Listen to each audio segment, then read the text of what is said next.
Coach Jay Thomas, the Demon football coach, his team is looking for its first win Saturday at Southeastern. Another hard-fought defeat this week at Central Arkansas, a very good team. Coach, what was the difference in the game Saturday?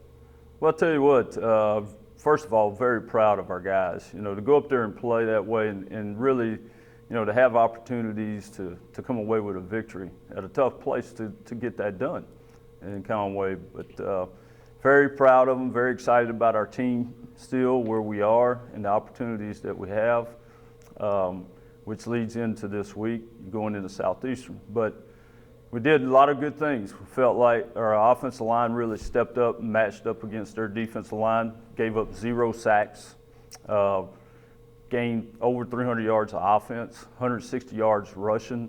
You're talking about a defense that hadn't been given up but about 2 yards per rush going into that game. We had an opportunity to really hit some big plays, so we got to be able to click on those plays, particularly some long pass plays. You know, we're right there. We're in arm's length of a ball. You know, it's that close to really making big plays. And then we got to clean up some things. You know, it's a little more discipline, play within the lines of the game. And, you know, we had some really big plays, explosive plays that were called back because of penalties that could have been the difference in the game. You know, I felt like our defense really performed well, very well. And they wanted to run the football. I think they ran the football 62 times in the game.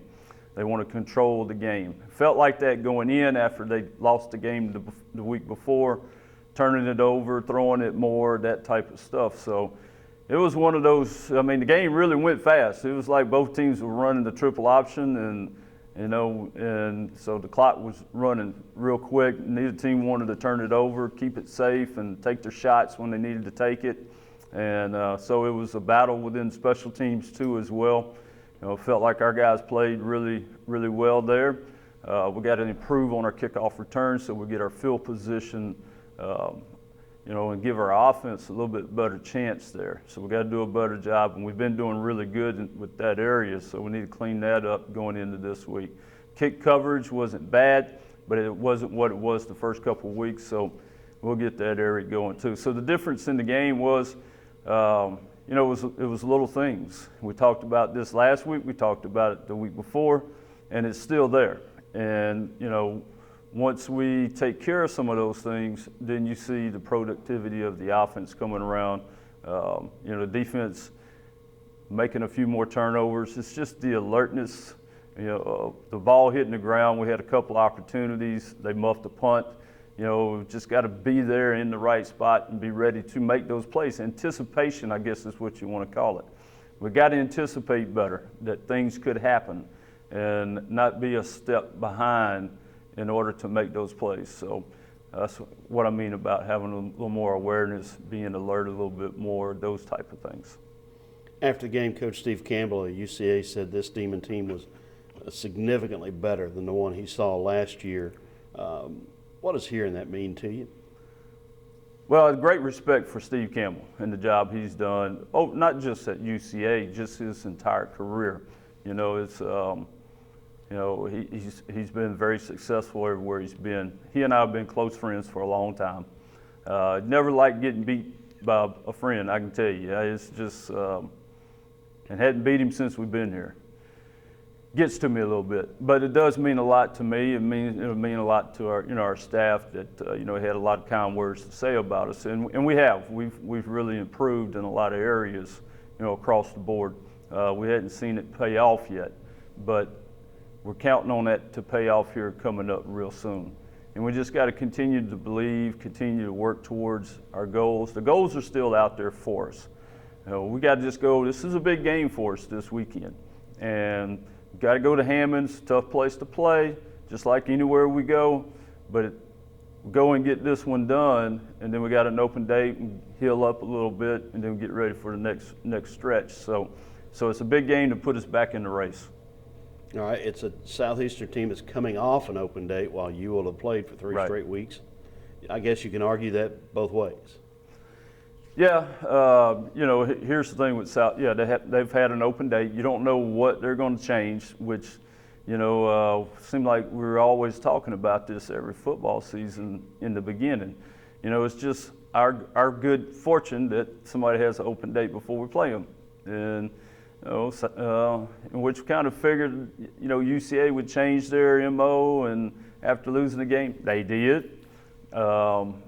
We got to figure and be able to see into the crystal ball, what are they going to do differently offensively to get ready for us. So hopefully we can pinpoint that. We can get our guys ready for it. With them rolling 2 quarterbacks, which quarterback is going to be the starter against us.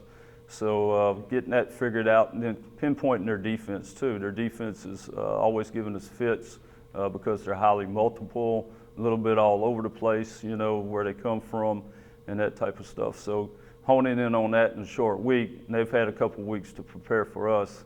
So it's going to be fun. It's going to be a matchup. Looking forward to it. There was a lot of emotion, intensity in last year's NSU Southeastern game. Typically, it's an in-state rivalry that carries a lot of that. So what does that bring to the table on Saturday night? Well, it always is, because a lot of guys played high school ball against each other. They see each other during breaks and that type of stuff. A lot of talking that goes on, between the beginning of the game and the end of the game. So it's just nature of the beast. It's an in-state rival for us. And it's one that's gotten away from us the last couple of years, and we've had our opportunities to win the game. We've been ahead in the ball game. They've come back, beaten us late in the game, second half, beaten us. We've gotten behind and fought back in one of the games to have a chance to score and tie it or score to win it. So it's just one of those games that's always that way. It's going to be intense. Expect this one to be no different. It should be from the beginning to the end. Everyone's going to be they're going to be on the edge of their seat because it's a lot of really good football players on the field, and everybody's trying to get to the same point. So we just got to be a little more disciplined in what we're doing and how we attack this thing. Offensively, Southeastern plays 2 quarterbacks. You played 2 quarterbacks last week. Joe Blumenthal led both scoring drives. Is there a quarterback controversy with the Demons, or what is the status of the quarterback situation? We never have a controversy, ever. It's, both guys are, obviously competing to win the game for the Demons. And, very happy that Joel got in and played what we felt like really well. And it was a good opportunity for him with their defense being, very aggressive and like to get out, really push the pocket on the quarterback, and he was able to get out and do some things. But the passes that he did complete came from the pocket, so that's the part he's gotten really a lot better at. We'll see how the week goes for both of them. Brooks is doing a lot of good things too, so we like both of them. We always have, and so maybe that combination of rolling guys. We'll just see. We got to go through the day and figure out the game plan and what's going to be the best way to attack Southeastern right now. All right. From a special team standpoint, your kicker was a big question mark coming into the season because he'd never kicked at this level. He was also your punter. Yeah. But Pachoni has certainly answered the bell so far. Yeah, Eric has done a fantastic job. Back in the spring you saw a little bit of it, and then it came back for fall camp, and his consistency, you started seeing that. You started relaxing a little bit. It's been really great with field goals, and usually it's dead down the middle, every time. And really, against Incarnate Word, we stretched him out into the wind, and he made a long one, so that was encouraging. But it's been very consistent in his punts so far. He's getting to where he's almost averaging right at 40 yards in that range, and that's what we want. We're looking for hang time, and we can get it around 38, 40 yards. We can run under the ball, and we can cover it. And he's gotten to where in his arsenal of kicks and kickoffs, he can place the ball around. He's getting better at doing those things. So we ask those guys to do a whole lot. It may not, to the fans, they may not see that, but it's very important to where the ball gets kicked on kickoff. If it doesn't get kicked in the right part of the field, it really hurts your coverage because your coverage is anticipating that ball being kicked there. And Eric's good at doing that. He really is. And then, of course, he'll continue to improve on his field goals too as well. But he's been a real benefit so far for us. So I feel good about that, man. You know, if we got to go for a field goal, we got a guy that we can count on to get us 3 points. All right, we've got a strawberry controversy going on this week. You got several guys from California on your team, and Yeah. Southeastern plays in Strawberry Stadium. Mm-hmm. It's in the heart of what's considered strawberry country around here, some of the best strawberries in the country. But some of our California guys are thinking their strawberries may be better. Yeah. Well, I tell you what, I love my California guys, don't get me wrong. And I've had strawberries in California, they're really good. But I am a Louisiana guy, so it just has to be in Hammond, that's okay. But I still like the Louisiana strawberries. No offense to my California guys, though. Yeah. Strawberry tea, strawberry pie, strawberry what? Strawberry, I really like strawberry shortcake. You know, I'm just kind of old-fashioned that way. That's pretty much where I got to go. You know, that's usually a home run with me. I think we need to go find some right now. I agree with you. Let's do that.